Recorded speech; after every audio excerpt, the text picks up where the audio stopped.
Welcome back to Corey's Datapad for another of our Grand Admiral breakdowns. Last time we covered Grand Admiral Milton Tackle, and I said we'd be doing Rufon Tigellinus this time, but I was able to track down some more of the sources for him, so I wanted to use a bit more time to read through them properly, and instead, today we're going to be talking about Peccati Sin, a Grand Admiral who doubled as a religious zealot. Sin was mentioned by the Despoilers of the Empire article on the Warlords as having been born on Terrace. His family was highly devout and followed a religion known as the Sacred Way, which included teachings about an afterlife existing, about sins, on which both Peccati Sin's first and last name are meant to be a pun, and importantly retribution for sinners. Like many religions, practice of the Sacred Way was outlawed with the rise of the Empire, and Peccati followed the instructions of the New Order to abandon his faith. Needing something else to devote his life to, Sin turned to the Imperial Navy in the Emperor's New Order. He was able to progress through the ranks, becoming a Grand Admiral when the rank was created 2 years before the Battle of Yavin.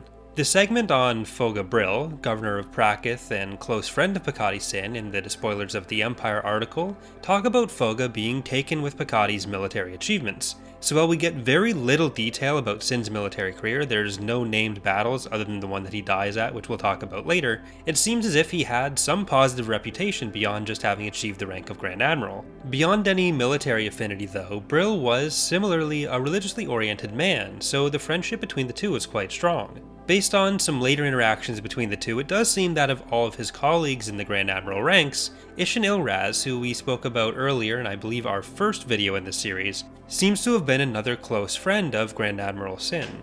After the death of Palpatine, Sin and Brill had once again lost the direction provided by the Emperor's New Order. Luckily for them, Peccati Sin heard about a new religion sanctioned by Grand Vizier Saint Pestage, who had taken over after the death of the Emperor. This religion was called the Church of the Dark Side. This church and its prophets promised an afterlife similar to the Sacred Way in some ways, but basically said that everyone would suffer relentlessly in it, calling it the Chaos, which apparently appealed greatly to Sin, along with the prophesied return of the Emperor, who, according to the prophets of the Dark Side, would defy death. This new boon caused him to publicly support the regime of Saint Pestage, beleaguered as it was by the warlordism and institutional collapse within the Empire. Sin did successfully convert Brill to this exciting new church, and also tried to cheer up his despondent colleague Ishan Ilraz by lending Ilraz his copy of The Secrets of the Dark Side, the religious text of the church. Considering Ilraz then flew his Star Destroyer into supernova, I don't think it worked very well.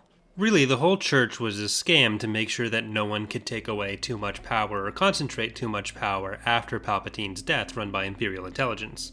Sin's newfound zest for life would be short-lived. He operated from his flagship originally known as the Phi, but then as the Siluth, around the Wookiee homeworld of Kashyyyk, and— What about the droid attack on the Wookiees? Come on, man, we're busy, please. Anyways, while he had a personal prophetess Marili, Sin was caught in the New Republic's liberation of the planet by Admiral Akbar. The Star Wars Insider magazine describes his ship as not being just destroyed, but vaporized, which sounds pretty intense. Either way, that's going to do it for today's video. Hope you've enjoyed, and hope you're enjoying